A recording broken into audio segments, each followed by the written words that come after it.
California today.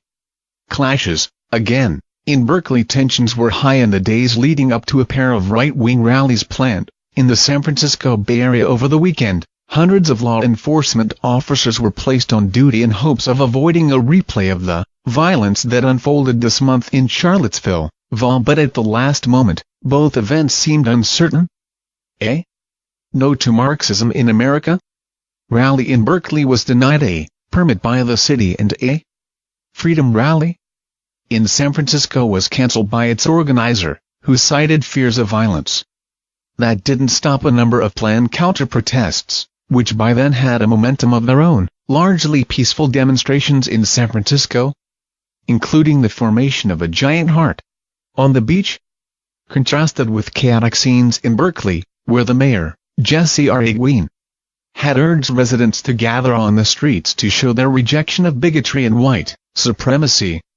Marchers in Berkeley on Sunday chanted, among other slogans, "Nazis come get off our streets?" and "Whose streets?"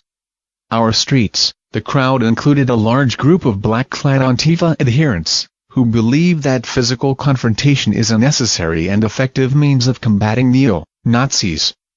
There were also church groups, UC, Berkeley students and Berkeley residents who carried signs denouncing hate. The protests were at times festive and at other times tense. The counter-demonstrators far outnumbered a small number of right-wing protesters. Trump supporters and people associated with the far right were at times surrounded and chased away. It was mob rule with occasional intervention by police officers. Video posted by Reveal, an investigative journalism group, showed the organizer of the fizzled San Francisco rally, Joey Gibson, being chased and sprayed with a substance by people shouting, "Fascists go home, Johnny Benitez."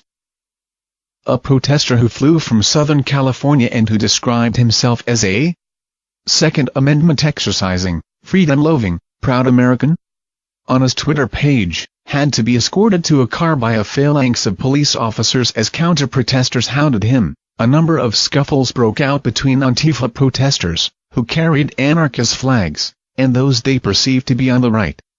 By mid-afternoon, with the crowds dispersed, the Berkeley police had made at least 13 arrests.